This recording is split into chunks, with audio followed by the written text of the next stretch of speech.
one of the reasons that politicians so quickly sort of fall into the system is the experience of running, especially the first time, is terrible. And then if you happen to win, everyone's kissing your ass and you have a nice office and you have a staff and you have a driver and you have a title. You're like, this is really nice. I don't want to go through that again. So if I just make this small group of people happy, I'm good. Talented people who meanwhile run for office all the time. The problem isn't that we can't get good people to run. The problem is they get co-opted by the system immediately. They become the system. Right. And that only won't happen if the system is not controlled by the 10% on each side. Welcome to the Early Podcast, where I interview the builders behind the world's most iconic companies. I'm Max Crowley. I was Uber's 25th employee and spent years scaling one of this generation's wildest rides. Each week, I sit down with the early innovators who really made it all happen. So please, tune in, like the show, subscribe, tell your friends, keep coming back. Let's go. I'm Bradley Tusk. I got involved in Uber in early 2011. I was their first political advisor, working on the outside with Travis to legalize Uber and ride sharing in most cities around the U.S. Bradley Tusk, good to see you. Yeah, thanks for having me. Yeah, thanks so much for joining. Sure. So where did you grow up? And did you know you wanted to get into politics from an early age? Yeah, so I grew up in Brooklyn and then Long Island. And when I was in fifth grade, my dad gave me a book called Advise and Consent. It was a novel by a guy named Alan Drury, and it was about a Senate confirmation hearing in like the 1950s. And I was captivated by it. And I thought, wow, this thing is amazing.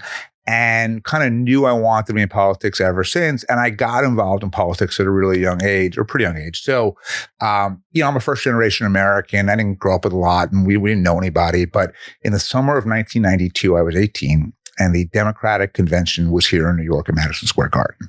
And my dad had a friend who was a lawyer for the Carpenters Union. And this guy, Brian O'Dwyer, knew I was interested in politics and said, hey, I can get you a one-day Carpenter's pass for the convention. Do you want to go? And I was like, great.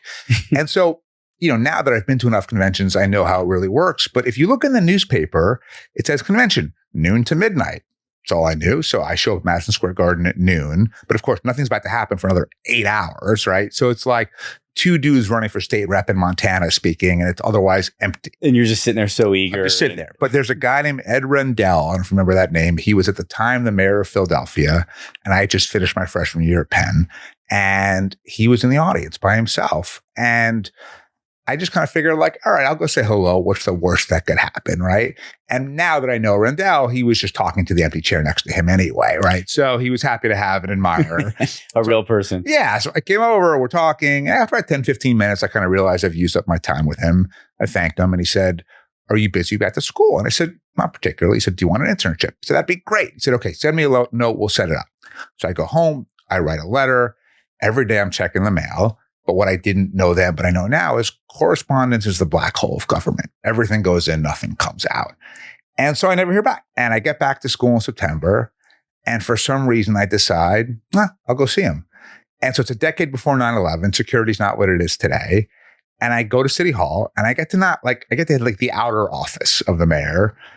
And I just said, can I see the mayor? And it was such a crazy question to ask because, the people who normally do that are genuinely, because I've now having worked in government a lot and walked by the outer office on the way to my office, they're either genuinely crazy or they're protesting, right?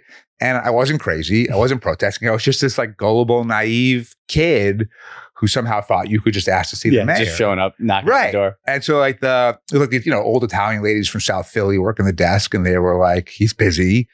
And I guess they took pity on me and said, you can leave a note if you want. And so I wrote a note and I explained. And I take the subway back to the dorm. I realized like, you fucking idiot. Like you can't just go see the mayor. Forget it. And then I get back to the dorm and 10 minutes later, the phone rings, holds for the mayor. And he said, when are you coming to work? And I worked for him all through college. And that's how I got started in politics. Unbelievable. Just literally taking a leap. Yeah, but basically not knowing that that you shouldn't be able to do something. I mean, a lot of ways when I was deputy governor of Illinois, I was 29 and also totally unqualified for the job. But we accomplished certain things like universal health care for kids, universal preschool and open road tolling. in part because we didn't know we weren't supposed to be able to accomplish it. Like Travis, if you think about Uber, in some ways, if he fully understood what was stacked against him, a rational person wouldn't have tried in the first place. But, the combination of his vision and relentlessness and a little bit of naivete probably combined actually allowed him to succeed. Yeah, you needed someone who was almost an outsider to that industry to be able to do it. And you were that in college. When your dad gave you that book, was he interested in politics? Like, why did he even give you that book? I just think I was a big reader. I own a bookstore now, and I think he just liked the book and he gave it to me, and it just totally captivated me. And the first 15 years of my career were just different jobs in government and politics. And yeah. So going back to Illinois, because I'm from Illinois, and I know the Rod Blagojevich story well. Yes. How did you get to be the deputy governor at 29? It's a crazy story. So 2 jobs before that, I was Chuck Schumer's communications director in the Senate. And a guy named John Wyma at the time was Chuck's chief of staff. He didn't last that long for Chuck, but he was Chuck's chief of staff at the time. And before that, Rod was a congressman, and he was Rod's chief of staff in the House. And one night he said, and John and I were friends. And he said, I'm having dinner with my old boss. You want to come? I was like, okay. Because when I was in DC, I didn't really know him anyway. So I went to dinner with him. That was it. Just sort of nice guy. Didn't really think about it again. And I kind of noticed that Blagojevich had then left and run for governor of Illinois and won, but didn't really think much about it. And one day, so after I left Schumer's office, I was working for Mike Bloomberg at City Hall, and my phone rings at City Hall, and it's John Wyma. And John says, do you want to be the deputy governor of Illinois? And I said, what's a deputy governor? Why are you calling me? And he said, it's the person that runs the state. And so I went out to Chicago and I spent a couple of days with Rod. And, in retrospect, I think there were 2 different reasons they wanted me. One valid, one a little more nefarious. I think the valid one was I had a good sort of mix of experiences. I worked for Schumer, I'd worked for Bloomberg, I'd worked in city government, I had Rendell, I understood policy, I understood politics, I had a law degree, whatever. And it was just sort of like, okay, this is a person that has like a pretty broad-based skill set. And also because I think they knew that Rod was so incredibly difficult to work with that me as an adult today, I would have quit that job after a week, right? Because there's no way I would have put up with any of that stuff. But like at 29, right, this is the career-making job. Yeah. And so I didn't care what they paid me. I didn't care that it was like 90 hours a week. I was like, fine, I just want to do as much as I can. And so part of it was I was the right fit for what they needed. Part of it also, I think, was I was young and naive. And as they kind of went about divvying up the spoils of corruption, none of that really touched my portfolio. And I didn't even really end up in any issue until almost the very end of my time there. So at the same time, Rahm Emanuel was a congressman. So it was before we became mayor. And Rod had promised Rahm like $2 million for an athletic facility in a school in his district. Very standard, normal stuff, right? I didn't even know about it. And then one day I get a call from Rahm, and between all the yelling and screaming and cursing and hanging up, I sort of deduced that the problem was that the grant had never been given. Okay. So that night I'm on the phone with Rod. I said to Rod, Rahm called. He's really upset. Do you want me to get this thing taken care of? And he said, no. I said, why not? He goes, Ari, and Ari is Ari Emanuel, Rahm's brother, was the head chair of WME, owes me a fundraiser. And I'm not giving them the grant until I get my fundraiser. And I said, you can't really link, one's government, one's campaign, can't really do that. And Rod said, well, you tell them I want my fundraiser or no grant. And instead, luckily, and it wasn't even so much because it was illegal, it's just the stupidity of it offended me. Rahm at the time was running the DCCC and was about to take back the House for the Democrats. And it's like, why would you piss off this incredibly powerful, competent person over something so small? So I called, it's funny, first I called that guy, John Wyma, who was close with Rahm and close with Rod, because my concern was that John would deliver that message and I didn't want him to do so. And then I called our general counsel and ethics counsel and said, hey, you got to put a stop to this thing. And they did.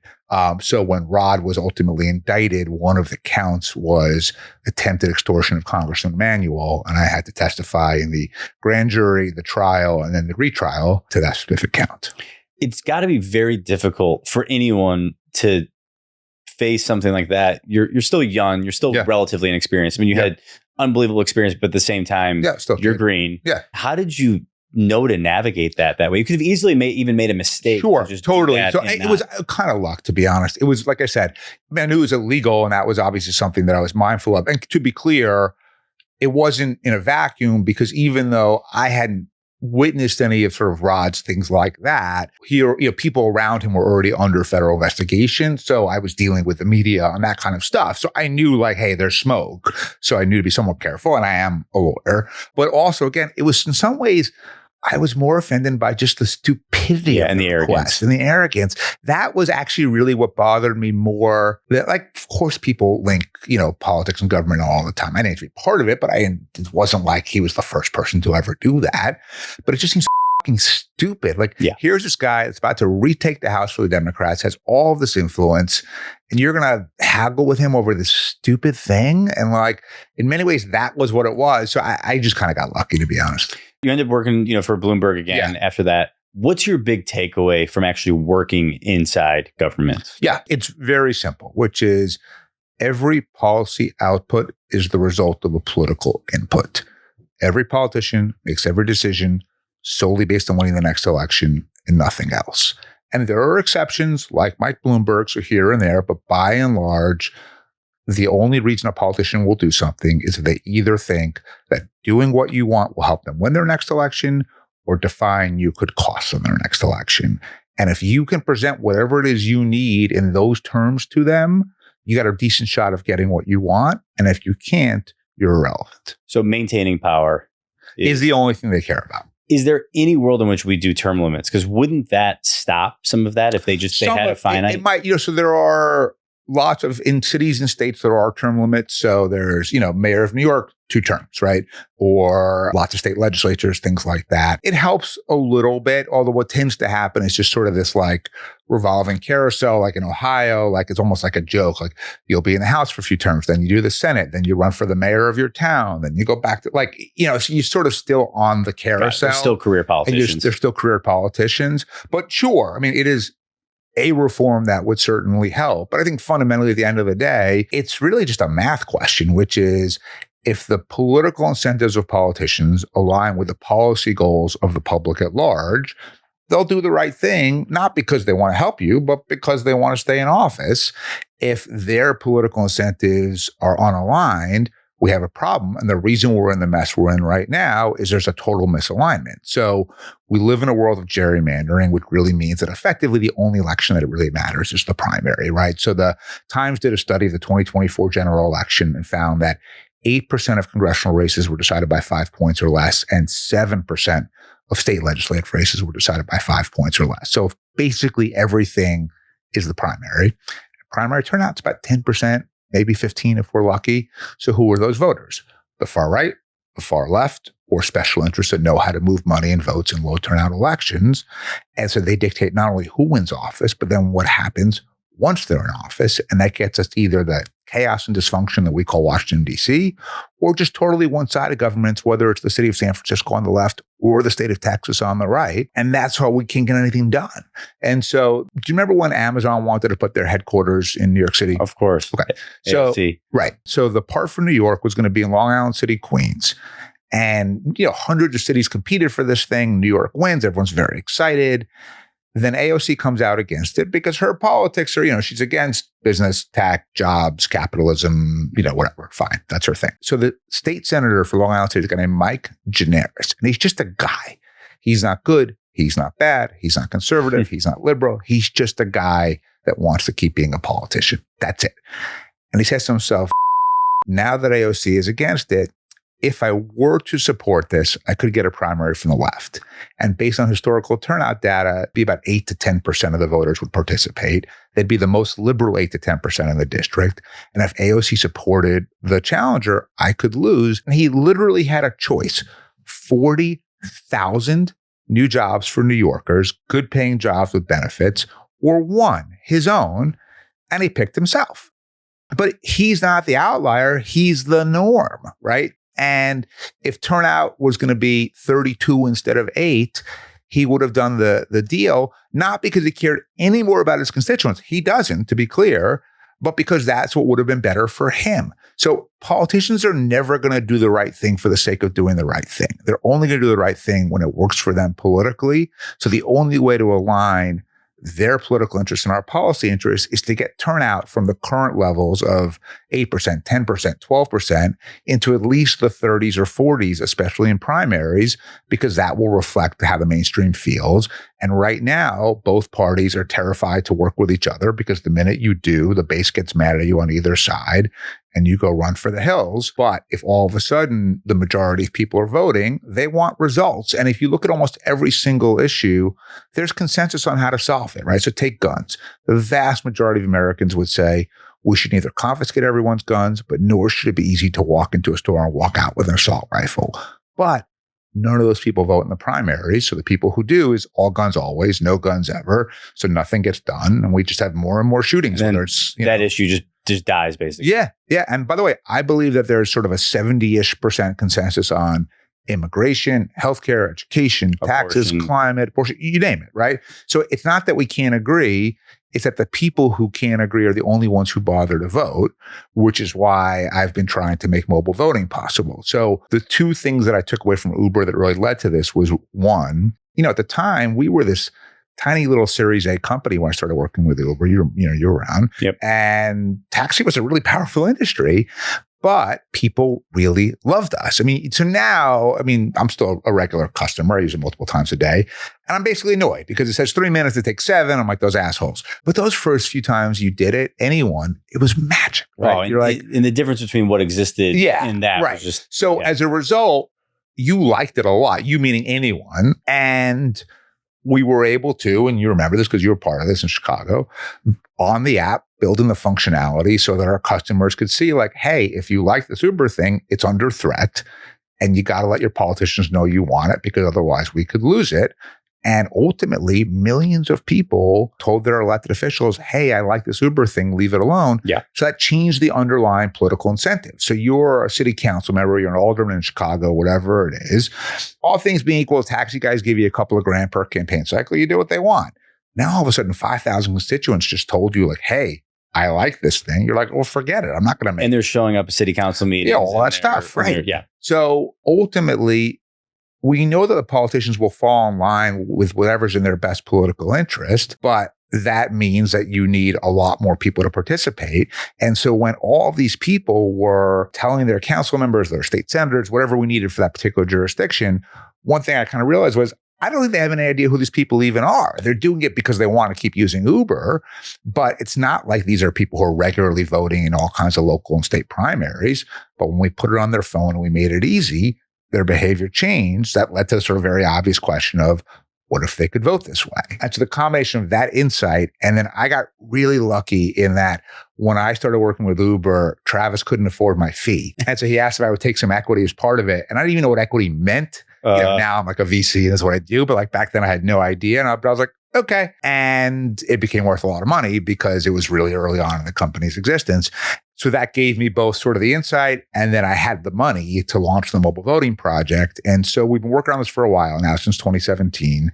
The first phase was testing the hypothesis. So if you put voting on people's phones, will more of them do it? So out of my foundation, we funded elections in 7 different states where either deployed military or people with disabilities were able to vote in real elections on their phones. And the answer, of course, was, yeah, when you put something on people's phones and make it easier, more people do it, right? So, and do you know like what kind of increase? Sure. So in like Seattle, for example, for their conservation district, they actually let everyone participate and it tripled. Or Denver did a poll of those who participated in theirs. And 100% of people said, yeah, I prefer pressing a button to having to go somewhere, right? It was pretty clear, like, okay, if we make it easier, and does that mean we're going to get to 90% turnout? No, but the good news about being at 8% is even if you just get to 24, you've tripled it, right? Absolutely. But voting generally has gotten even more gnarly since 2017. Yep. This is as divisive as it gets. Yep. Voter fraud, everything else. It's not likely a technology problem. No, I can walk you through the tech with Bill, but yeah. When we did those elections, we used the tech that existed at the time, and it was totally fine for 2,000 votes here, 4,000 votes there. But the whole point of mobile voting is to get turnout up overall, which means you need this to work at scale, and it needs to be secure, and it needed to be open source so that people can audit it and have confidence in it. And the problem was no company in the election space was going to spend 8 figures to build technology and then just make it open source and give it to all their competitors for free. So someone had to do it. So I decided to do it. And so we've spent the last 4 years building this tech. And the way it works is you would go on the App Store, you would download the New York City Board of Elections app. First thing it would say is Max really a registered voter in New York City. You put in your address, fine. Next question is Max really Max? So first thing is multi-factor authentication. So we'd send you a code to your phone. You'd put that in the app, just like if you forgot your Google password or your Amazon password. Then biometric screening, scan of your face, matched up against your driver's license, kind of like clear at the airport. Okay, you've established you're really you. Ballot comes up on your screen, and the ballot itself is simple, straightforward. Whenever you're ready, you hit submit, and 3 things happen. The ballot is encrypted, the ballot is anonymized, and you get a tracking code. It goes back to the Board of Elections, and they air gap it. So once it's totally offline and disconnected, then they decrypt your ballot. A paper copy of your ballot gets printed out. That gets mixed in with all of the other ballots. You can see from the tracking code that your ballot was received, tabulated, printed, and so on. And then the underlying code itself is totally open source. It's all going up on GitHub as we speak. And so anybody can audit it. Anybody can verify it. It is totally transparent. And most importantly, it's free. So I'm giving it away. I built it. It's philanthropic. I've put $20 million of my own money to this so far, and any government in the world that wants to use it can. So now we're at the next phase of this, which is how do we actually legalize it so that people could use it? And we are starting at the municipal level, and we are starting to work with mayors around the country who are interested in this kind of thing to work on city council legislation that would say in this particular city, everyone can vote for mayor, council, school board, just local stuff on their phone, see how it goes and build up from there. And because elections in the US are run totally at the local level, it's not like Trump actually has any role in it. People can opt in. Yeah. So you'll have some places that will probably take away mail-in ballots, and you'll have some places that will expand to mobile ballots, and it's going to be all over the place. But the theory is what you lived with Uber, which is once the genie's out of the bottle on tech, in my experience, it doesn't go back in, right? Yeah. So let's just get it out. Would you almost benefit from making it commercial and trying to get Republicans and other types of people as investors or things? It's a industry. Like as a VC, I would never invest. You would never invest in an elections company. You know, they're doing stuff that happens once or twice a year. It's all GovTech. It's all RFPs. It's not that scalable. So no, I don't think it could be that. I do think there are some things, though, for example, that should appeal to Republicans. So one, the security system we have is what they say they want, right? Multi-factor authentication and biometric screening. We're end-to-end encrypted. We're end-to-end verified. We're air gapped. There's nothing else like this out there. So that's number one. Number two, there are Republican constituencies that should really like this. So for example, 3 of the states that we did the pilots in were West Virginia, Utah, and South Carolina. So you get military, you've got elderly Correct. Voters, you've got all of that, right? And then on top of that, the IRS ruled this week that clergy can endorse people from the pulpit now. So you're an evangelical Christian minister. You could not only now have some candidate standing next to you and endorse them, but you could tell everyone, pull out your phone and vote for this person right now. That's a pretty powerful Republican constituency that's going to like this a lot, right? Mormons, your people are on mission overseas. Now they can really vote. You like this. So yes, it's going to take time, and it might be that blue cities and states adopt this before red cities and states. But there could be other trends too. Yeah. And my view is like, what I can try to do is just get it out there, show that it works, get people using it. And eventually, like, even though in the early days, I'll run each campaign, me and my team, to pass it, if we have to actually run bills in 1,000 cities in all 50 states, we probably failed, right? If it doesn't take on a life of its own at some point, this thing probably didn't work. So at this point, I'm just trying to get it going, and hopefully it'll go from there. Why do the Democrats, I feel like they give away some of these issues to the Republicans, like voter ID? Yeah. Why not just require more verification and not lose these issues? Because it's the same underlying problem we talked about, which is you're a Democratic member of the House, you're a state senator, whatever it is, turn out to 10% in your primary. That 10% are the most left-wing voters. And if you take a position that they think is too conservative, they will punish you for it. And so you're held hostage to your crazies, and the Republicans are held hostage to their crazies. And as a result, the common sense thing on any issue is the one that eludes them because it's not what the crazies want to hear. And if the crazies are the only ones determining your reelection, you do what they say. All right. So going back to 2011, Yeah.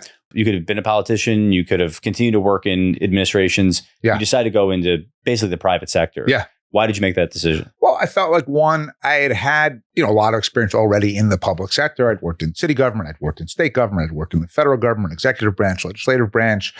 And also, like, I'm not a politician, right? To run for office, and again, there are a handful of exceptions, but by and large, you have to desperately need the affirmation and validation that comes with it. Because if you think about it, running for office is a highly degrading activity, especially the first time you do it. You are begging people for money. You are speaking at places that 2 people show up for. You are forced to take all of these positions by the extremes that are absurd, right? Like no voter ID or whatever it might be. And one of the reasons that politicians so quickly sort of fall into the system is the experience of running, especially the first time, is terrible. And then if you happen to win, everyone's kissing your ass and you have a nice office and you have a staff and you have a driver and you have a title. And you're like, this is really nice. I don't want to go through that again. So if I just make this small group of people happy, I'm good, right? And so that's what they all do on both sides. Like talented people who meanwhile run for office all the time. The problem isn't that we can't get good people to run. The problem is they get co-opted by the system immediately. They become the system. Right. And that only won't happen if the system is not controlled by the 10% on each side. So I knew I didn't want to run for office. Look, if someone said to me today, like, you could just be mayor of New York City, sure. I think I'd be pretty good at the job. I would like to do it, but not dealing with all the bullshit up front. So, and look, I was sort of lucky that when I was deputy governor of Illinois, Blagojevich had a very unique view of his job, which was he truly believed that his job was to run for office, not to hold office. And he would say, like, I did my job and I'll do it again in 4 years. And he didn't come to the office for months at a clip. He had no role whatsoever in deciding what the budget was, what the policies were, what bills we signed or vetoed. It wasn't like there were 6 deputy governors. It was me. So I was a kid, and yes, I was totally unqualified, but someone had to do it. So I ran the state. So I basically had the experience of being a governor for 4 years. So I kind of felt like, all right, I've done that. And I wanted to see if I could build a business. And I wasn't, I didn't grow up I'm a first generation American. I didn't grow up with a ton of money. I worked in government for a long time. I didn't make that much money. So it wasn't even like I was sort of like had this number in my head. I mean, I was still paying off my student loans when I was in my mid 30s. But I started my consulting firm, my first company.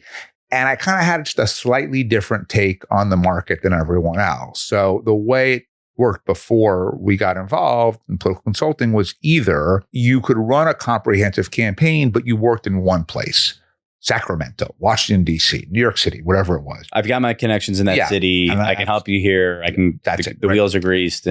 Or you might have a national practice, but you only did one thing, polling or ads, or you were specialized in that. And my question was like, why can't I run comprehensive campaigns everywhere at the same time? And I'd worked in politics in Philly and DC and New York and Chicago. I just felt like I knew how to do it. And so I kind of launched a business where that was the underlying premise and value proposition. I actually tripled our fee from what anyone else in the market was charging. And I was like, I'm going to establish the market at a much higher rate because what we're doing is much more valuable. And then the reason, for example, worked with Uber was Travis originally came to me for help with New York, but we won. And I was like, I can do this anywhere. And he's like, great, just keep doing it. And then so we ended up just working with a combination of really big companies like Walmart and CVS and Comcast and McDonald's and all that kind of stuff, but also lots and lots of tech startups. And then after a couple of times of doing it for equity, both with Uber and with Clear, I eventually realized or had the view of like, oh, there's no venture fund out there that really focuses specifically on the regulatory issues of startups. If anything, most VCs kind of run the other way when they see a regulatory question or issue.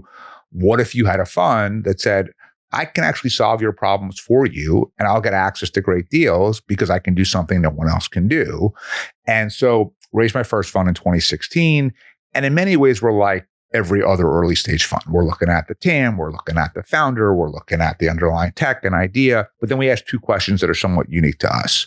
One, is there a gating regulatory issue or opportunity that if it were solved can really drive growth and valuation? And 2, if so, can we solve it? And when the answer is yes to both, that's when it makes sense for us to invest. So we invested in FanDuel and all the campaigns to legalize fantasy sports betting. Invested in Lemonade, got them their insurance licenses everywhere. Invested in Row, legalized subscription via text, and so on. So companies like Circle, Coinbase, Latch, Bird, Alma, Wheel, so on. And so we did 3 funds. And then about 7 or 8 months ago, I kind of had this realization. We were about to start circulating the subdocs of the first close of Fund 4. It kind of hit me like, why am I doing this? And what I realized was, I like doing 2 things. I like legalizing disruptive shit, and I like betting on founders who I think have something and are interesting, and I have a high risk tolerance, right? What I didn't like was raising funds, managing LPs, doing compliance, sitting on boards, portfolio construction. Turns out, at least for me, running a fund sucks. And what I realized was I made more money when I just directly took equity from the founders. And enjoyed it more. Yeah, and enjoyed it more because I didn't have to give 80% back to my LPs, right? So like our funds perform really well, but they're making much more of the money than I am. And fine, that's the way the model works. And if the only way that you can get into startups is because you have capital to invest, then that's what you have to do. But I went to like the different founders. I was like, did you need my money or did you just want my help? And they were like, we just want to help. We don't care about your money. Because every deal that you really want to be in, everybody wants to be in. And everybody's got so other people. Money's not the issue, right? So I was like, screw this. So we refined our model. So now it's a combination of the 2. So we are still working with lots and lots of startups, solving their regulatory problems. But I just want equity. I don't want, I'm not going to give you money. But then I also take pro rata because I have my investor base who was happy because they were making money. And they can jump in on individual deals. Yeah, so I'm just doing SPVs on individual rounds and deals. Or by the way, or using my own capital. I mean, I have my balance sheet capital at this point too. So like we just had one where I loved it so much. I was like, I'm taking the whole pro rata myself. I'm not offering this to anyone because I don't have a fiduciary duty to anyone at this point, outside of my 3 funds. So our model has evolved a little bit. I get why you don't want to do VC. Yeah. But what are the broader issues with VC generally? I mean, you have a ton of money. So many people have raised.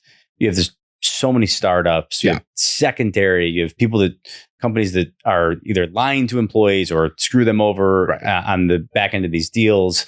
Founders that end up with secondary and run these companies into the ground. I mean, there's a lot of issues with venture capital generally. So I think there's a few. And I think part of it is just that it's not only politics. The incentives between LPs and VCs and founders and employees are not aligned, right? So problem number 1 is I think VC works really well from an economic perspective if you either have a giant fund, billions and billions of dollars under management, and effectively your performance doesn't really matter because the management fees are going to make you a ton of money. And as long as you can keep raising new funds, that's all that really matters. Keeps the money train going. Yeah. So there's a lot of funds like that. God bless them. Or if you were really small, if you're like a sub $50 million fund, and if you could run a fund on that little money in management fees, then when you do hit, if you do, the carry becomes really meaningful because the hurdle to get to is not that high and you can do really well. It's just very hard to run a fund, with that little money. We were at 140 was our fund 30, and it was kind of the worst of all sizes, right? It was big enough that you got to return 140 million in capital before we even get into the world of carry. So that's not insignificant, when you're making $5 million investments in a particular deal. But at the same time, it didn't produce that much in management fees. And because I had a whole regulatory team that I had to employ and pay, there wasn't like we were taking a bunch home at the end of the day. There really wasn't much left over. And so it was kind of the worst of all worlds. So the first problem is venture now seems to have created this thing where there's a dichotomy. Or if you can go really big, it makes sense. If you can go really small, it might make sense. But the stuff in the middle, and there are people who need USV, there are funds that do it really, really well. So God bless them. But I think by and large, most of the funds that were created in the past 10 years, are in that kind of above 50, below $1 billion range. And, I think a lot of them have found the model really hard. So that's problem number 1. Problem number 2 is valuations, which is funds try to raise as much as they can because the more they raise, the more the 2% management fee is. But the problem is if you have a $700 million Series A fund, we write $3 million checks, $5 million checks. You can't do that when you have to deploy $700 million because, we average 20 companies per fund. So even if you got it up to 30, like you can't have you can't have 70 companies in a portfolio and in one fund and manage it properly. So that means that your check can't be 5 million. It's got to be 15 million, 20 million, 30 million. And you can't put that money in unless the valuation's commensurate. So everything inflates wildly. And it works all the way kind of up the chain because everyone's in on the joke, right? Each successive round is an even bigger fund. You're into the Wellington. And I have my markup so I can go raise more money. Correct. And then guess what happens when you go public? The market slashes it by like 70%, usually in the first couple of months, because your company is wildly overvalued. And then all of the employees who thought they had X, turns out they only have Y. Oftentimes the founders get so diluted that they're down to 10%, 12% of the company, which again, on the day they IPO, great, but by the time that the lockup is over, 6 months it's much later, less. Yeah. That's why you see all these attempts to sell secondary instead. And then the third problem I would argue is we put too much pressure on founders to sort of hyperscale really, really quickly. And, a lot of businesses and companies that in my mind aren't venture scale companies get venture money, right? And so oftentimes when I'm meeting with a founder, what I either want to say to them or sometimes I do say to them is like, dude, don't raise money. Like, do what 99.9% of businesses throughout history have done, which is just bootstrap it. That's what I did with my first company. Yeah. And yet here's a normal business. Yeah. And guess what happens? You own it and you own all the profits. And ultimately, over the life of that business, you will make a lot more money than if you end up with 10% of this venture-backed company. Yeah, but then I don't get to tweet about it. Sure, it's not as cool. Post a blog post. It's not nearly as cool. Yeah. But the reality is, you're probably going to, statistically speaking, they're almost all going to fail, right? Very, very few of them become actual unicorns, my angel investment portfolio, which is a lot of goose eggs. Right, totally. Yeah. So look, we're seeing the Series A and we have a bunch of zeros and that's in the model itself, right? So oftentimes people who shouldn't be raising venture money are raising venture money. And because so many venture funds got raised and so much money is in venture, people are in search of deals. And so they're deploying capital into things that really should not and are not going to be successful, most likely, from a venture scalable. Like I'll give you an example. One of my meetings this morning was a friend of mine who's a therapist, and he's getting trained to start administering psychedelics to people. So we're talking about psychedelics in the context of a business, not as a therapy practice. And I said, look, I actually believe deeply in psychedelics. I've done ketamine therapy. I think it's really great. I've never invested in it because I don't see it as a venture-backed model, right? I don't think you're getting to billions in dollars of sales because, by the way, if you are, that's probably a problem. Too many people are fucking doing ketamine in that scenario, right? And so could there be a world of clinics that private equity gets involved in where they have a sort of a different model? Sure. But that's a whole world of investment. And look, maybe I'm wrong. Maybe you'll have incredible companies in that space. But to me, there are just whole sectors of companies that just are valued way out of whack with reality. But then how does that remedy itself? I mean, are we ever going to come back to reality on this? Well, so it's funny. I thought we were. Yeah. Because. And then AI, the hype train went crazy. Right. So there was this from 2021 to 2025. There's basically been no liquidity in the market for anybody. So we're in Circle, which is great. It's a stable coin company that's done really, really well. We got it at a $2 billion valuation. Last I checked, the market's a mess today because of the tariff stuff. We're putting today aside around $45 billion. And our lockup expires at the end of November. So, some liquidity, but that's kind of the first liquidity we've had in years, right? And so funds did die, companies did die, and most of them probably were ones that shouldn't have existed one way or the other. And there's zombies running around too. Yeah, zombie companies that are still alive, right? But acqui-hires or whatever. And it felt like some level of rationality would then take hold, and then AI came around, right? And so now there's a tale of two cities, right? So you have AI companies that are the same problem with crazy overvaluation. There was a company I liked in the deep fake prevention space, and they had $1 million in recurring revenue. I offered 3.5 on 35 for the A. Seemed reasonable. You know what the winning bid was? 14 on 140. Now, how that fund, I won't say who it was, I don't want to insult them, but how that fund is ever going to make money on this deal, I have no idea. My guess is they've just raised a ton of money and they need to deploy it, and they don't, in some ways, really care all that much, right? So you're back to this problem again in the AI world. And will there be crazy winners? Absolutely, right? I mean, I've got a bunch of AI investments too, but for us at least, we're still trying to have some level of rationality and correlation between ARR and valuation. So like the other day, a company called me in the mental health AI space, and they didn't have so many of those companies. They didn't have any revenue yet. You know what their valuation is? Because the founders happen to come from other prestigious, companies.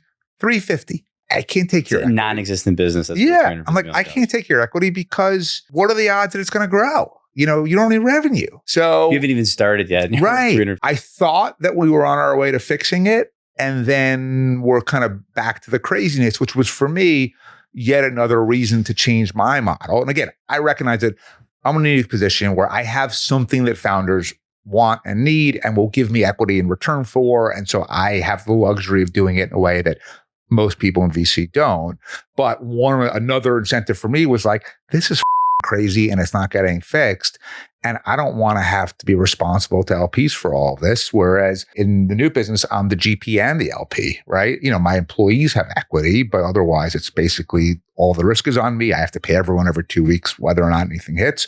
But as a result, I can just make decisions based on what makes sense to me and not have to worry about broader market trends or what sort of is hot among investors or anything else. Going back to Uber. Yeah. What's your first impression of Travis when you meet him? So I remember this really well, which was because he said something to me that was, it's funny, I even quoted this again, or another meeting, not the psychedelic guy, a different person today, reporter. He said to me the first time we met, one day, no one will own a car, they'll all drive themselves and you'll get it by pressing a button.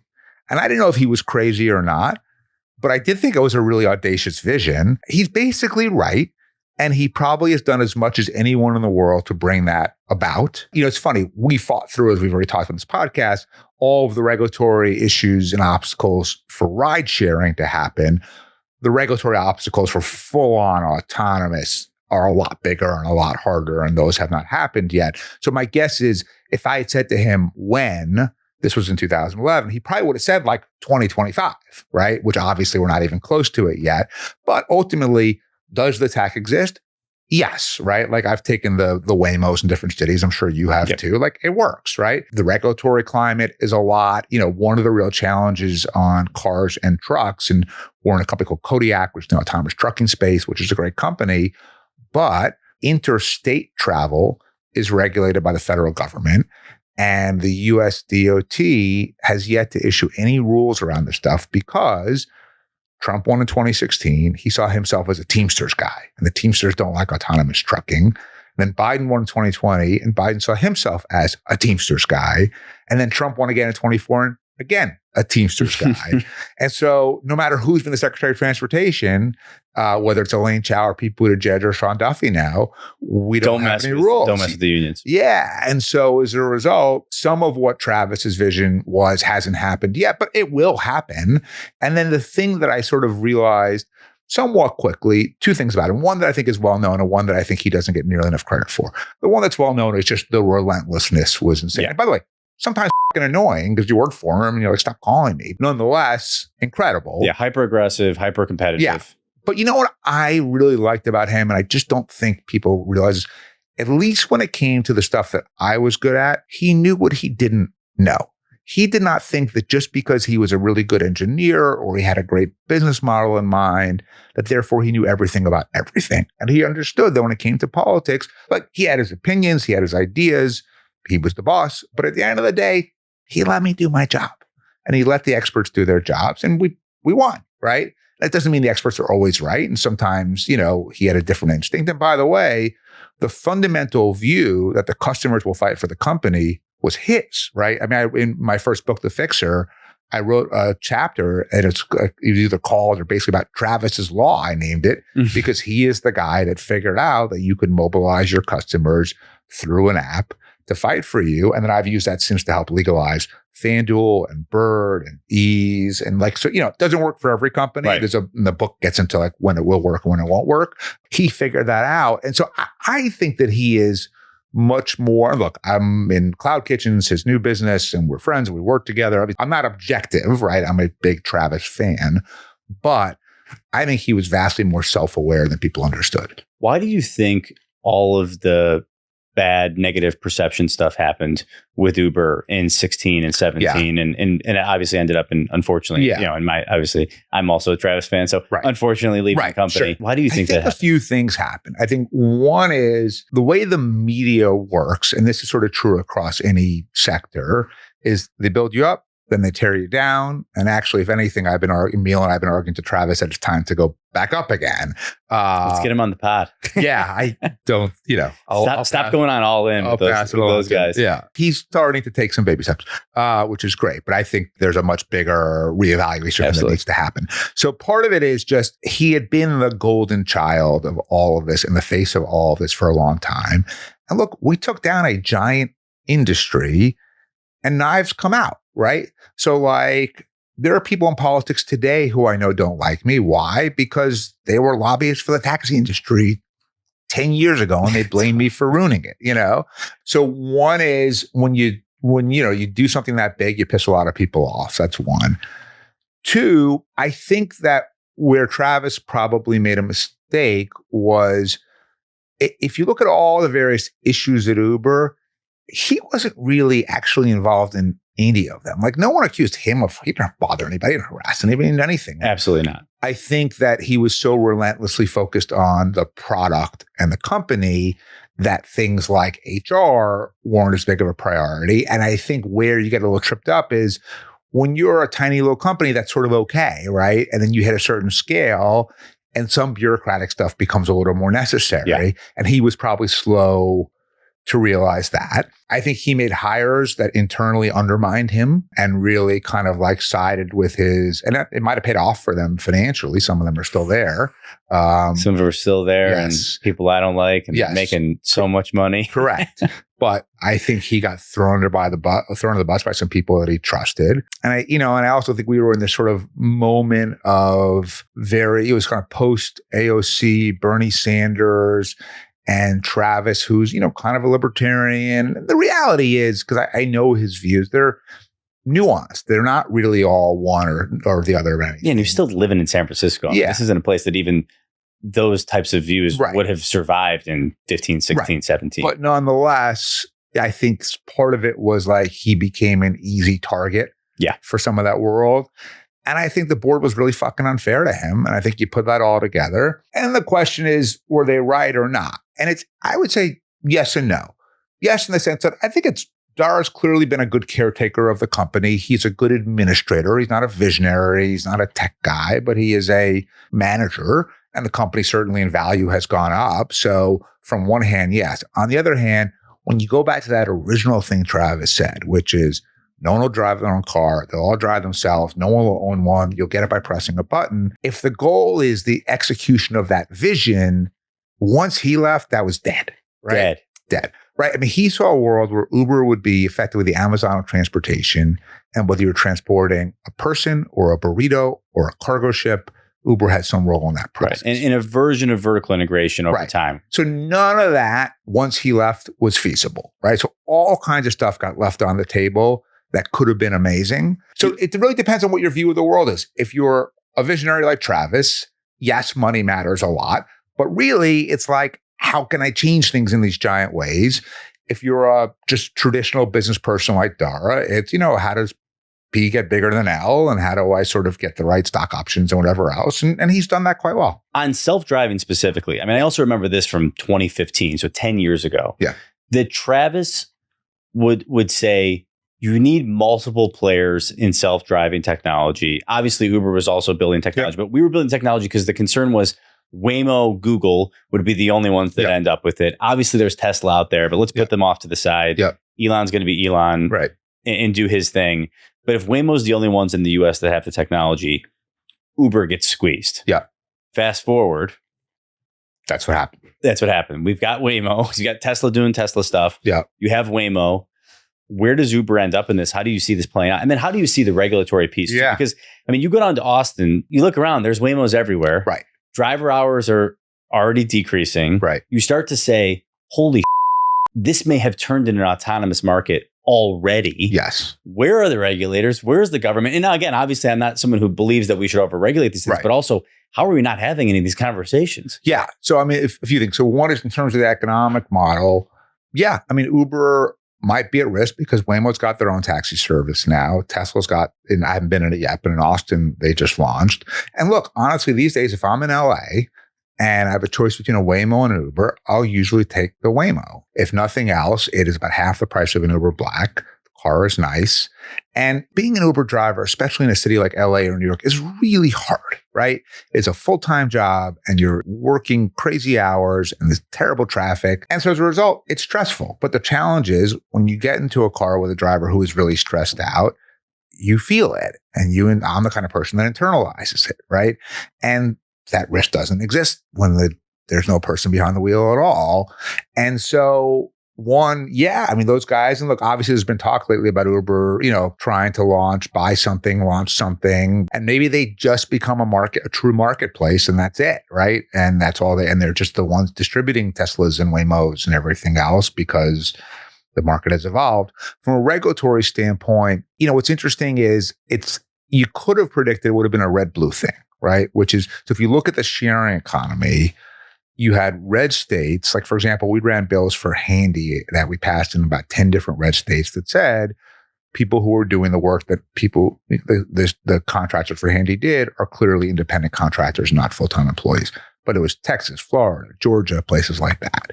And then blue states were doing everything they could to try to force sharing economy companies to declare their workers to be full-time employees. California passed AB 5. A lot of things happened. That's not quite the way this has gone, right? So yes, Texas has Waymo. Yes, Arizona has Waymo, but so does San Francisco, so does LA. And I got to say, it's working really well. So from a regulatory standpoint, when I look at New York City, for example, Waymo just announced maybe 2 months ago, a month ago. They still have drivers in there, right, but that they want to come in and start going, which makes sense because this is the most lucrative market you could be in. But you need a change in state law to say that you don't need someone behind the wheel with their hands on the wheel. You need a change in local law or at least permission from the New York City government. There's a lot of things that have to happen. And it's going to be a fight around labor and trying to, there'll be people who say we have to preserve the job of being a driver and therefore we can't let autonomous get a foothold. There were people that will look at it from a safety issue and say, New York City is so unique and different, it can't work here even if it does work elsewhere. I don't believe that to be true, but there are certainly people who can make that argument. And interestingly, Waymo is the one running the legislative fight, and let's see how good they are. They failed in Albany last year. I don't know how good they are because the problem is they're Google.